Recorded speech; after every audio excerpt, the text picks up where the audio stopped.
বিদ্যুৎ উৎপাদনের চাহিদা অনুযায়ী গ্যাস দিতে পারছে না পেট্রোবাংলা। গ্যাস ভিত্তিক বিদ্যুৎ উৎপাদন কমে যাওয়ায় লোডশেডিং বাড়তে শুরু করেছে। পাশাপাশি বিদ্যুৎ উৎপাদনের সার্বিক খরচ বেড়ে যাচ্ছে। পরিস্থিতির উন্নতি না হলে লোডশেডিং বাড়বে বলে শঙ্কা রয়েছে।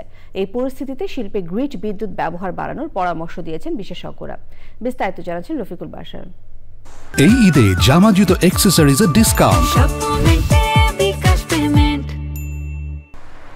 রমজান এবং গরমের সময় বিদ্যুৎ উৎপাদনে দৈনিক গড়ে ১২০ কোটি ঘনফুট গ্যাস সরবরাহ করার সিদ্ধান্ত নিয়েছিল বিদ্যুৎ, জ্বালানি ও খনিজ সম্পদ মন্ত্রণালয়। কিন্তু বৃহস্পতিবার বিদ্যুৎ উৎপাদনে গড়ে ৬৫ কোটি ঘনফুট গ্যাস সরবরাহ করা হয়েছে। এদিন গ্যাসের অভাবে ছোট ছোট ২৬টি বিদ্যুৎ কেন্দ্র বন্ধ ছিল। এতে তেলভিত্তিক বিদ্যুৎ কেন্দ্রের উপর অতিরিক্ত চাপ সৃষ্টি হচ্ছে, ফলে উৎপাদন ব্যয়ও বাড়ছে।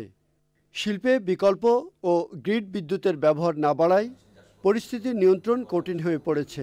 ইন্ডাস্ট্রিগুলোর গ্যাসের উপর যে নির্ভরশীলতা, সেখান থেকে আমরা সহসা বেরিয়ে আসতে পারছি না। এর একটি কারণ হচ্ছে যে গ্রিডের রিলায়েবল বিদ্যুৎ আমরা সরবরাহ করতে না পারার কারণে ইন্ডাস্ট্রিগুলো ক্যাপটিভের দিকে ঝুঁকেছে। অন্যদিকে ক্যাপটিভ জেনারেটরের বিদ্যুৎ এখনও গ্রিডের বিদ্যুতের যে সাশ্রয়ী বলা চলে। শিল্প, বাণিজ্য, আবাসিকে বিকল্প জ্বালানির ব্যবহার বাড়ানোর পরামর্শ এই গবেষকের। নবায়নযোগ্য জ্বালানি যদি আমরা গ্র্যাজুয়ালি বাড়াতে পারি ইন্ডাস্ট্রিগুলোতে, এবং এখানে অবশ্যই কয়েক হাজার মেগাওয়াট পর্যন্ত রুফটপ সোলার করা সম্ভব, সেটা করা গেলে অবশ্যই আমাদের আমদানি নির্ভরতা যেটা রয়েছে সেটা কিছুটা কমানো যাবে, এবং ডলারের যে সংকট আছে বিশেষ করে বিদ্যুৎ এবং জ্বালানি খাতে সেখান থেকে কিছুটা উত্তরণ পাওয়া যাবে।